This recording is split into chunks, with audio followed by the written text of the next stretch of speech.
반갑습니다. 보험을 가장 보험답게 안내한다고 자부하는 지팀장입니다. 오늘 시간은 암보험을 선택할 때 생명보험사보다 손해보험사를 선택해야 되는 이유에 대해서 안내를 드리겠습니다. 생명보험사의 보장이 좋지 않다는 것은 아닌데요. 최소한 질병보장이라는 측면에서 볼 때 생명보험사보다 손해보험사가 훨씬 더 유리하다고 생각을 합니다.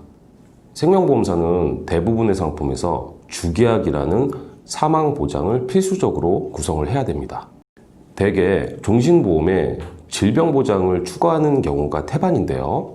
물론 생명사의 사망은 모든 사망에 대해서 보상을 하기 때문에 그만큼 유리한 부분도 있습니다. 문제는 대부분의 경우에 목적성에 부합하지 못한다는 건데요. 제 영상을 보시면 항상 최우선적으로 목적성에 맞춰서 가입을 하시라고 안내를 드리고 있습니다.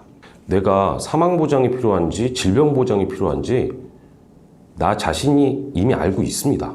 그런데 요즘같이 핵가족화가 점점 가속화되고 있고 1인 가구도 계속적으로 증가하는 추세에서 내가 사망한 이후에 나오는 돈을 깊게 생각하시는 분들이 과연 몇 분이나 있을까요? 결국 나에게 필요하지도 않은 사망보장을 반드시 구성을 해야 되기 때문에 여기에서 지출이 클 수밖에 없습니다. 상담을 진행하다 보면 대부분이 내가 아파서 일을 못해서 경제적인 어려움이 도래했을 때 직접적인 보장을 받을 수 있는 것을 당연히 선호하시는데요. 물론 사망 보장이 필요하신 분들도 있겠죠. 한 가정의 가장분들이나 내가 책임져야 될 사람들이 많은 분들이면 충분히 그럴 수 있습니다. 하지만 이런 경우에도 생명사에서는 사망 보장만 구성하는 것이 더 유리하다는 것인데요.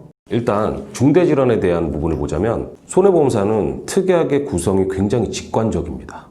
암 진단비 얼마, 뇌심혈관 진단비 얼마, 이렇게 내가 얼마나 받을 수 있는지에 대해서 정확하게 명시되어 있는 반면에 암이 5천으로 되어 있으면 여기서 고해감이 얼마, 유사암이 얼마, 유방전립선 등의 생식기가 얼마 이렇게 나누어져 있는 경우가 많다는 겁니다.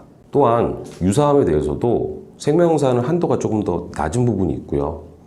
대장전막내암이 일반암이 아닌 유사암으로 구성된 곳이 상당히 많습니다.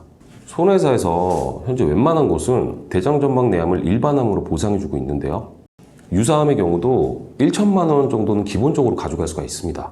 뇌심혈관 쪽으로 보면 조금 더 불합리하다고 볼 수 있습니다. 물론 현재는 생명사도 뇌혈관 허혈성 심장을 주는 것도 있지만 일단 담보별 보험료가 비싼 편이고요. 손해보험사에 비해서 평균 한도도 낮다고 볼 수 있습니다. 여기에 손해사는 뇌혈관 허혈성 심장 진단비가 평균적으로 1천만 원 정도는 주고 있지만 생명사는 대부분이 몇백만 원 수준이고 아직까지도 뇌졸중이나 뇌출혈을 주력으로 판매하는 것도 있습니다. 보장성 보험의 가장 기본이 되는 중대질환에 대한 진단비에서도 이렇게 차이가 많다는 건데요. 또한 대부분의 생명사는 진단비의 감액기간이 2년이지만 손해사는 대개 1년입니다. 이 면책기간도 상당히 중요한 포인트인데요. 당연히 더 짧은 게 유리하겠죠.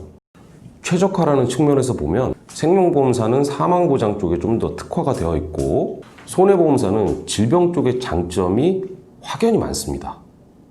오늘 시간은 암보험의 대비로 생명보험사보다 손해보험사가 더 유리한 이유에 대해서 안내를 드렸는데요. 결론적으로 현재 30대, 40대 분들이 비갱신형 암보험을 준비하신다면 담보가 좀 더 직관적이고 범위도 넓으면서 한도가 높고 가격적인 부담이 더 낮은 손해보험사에서 준비하시는 것이 더 유리하다는 겁니다.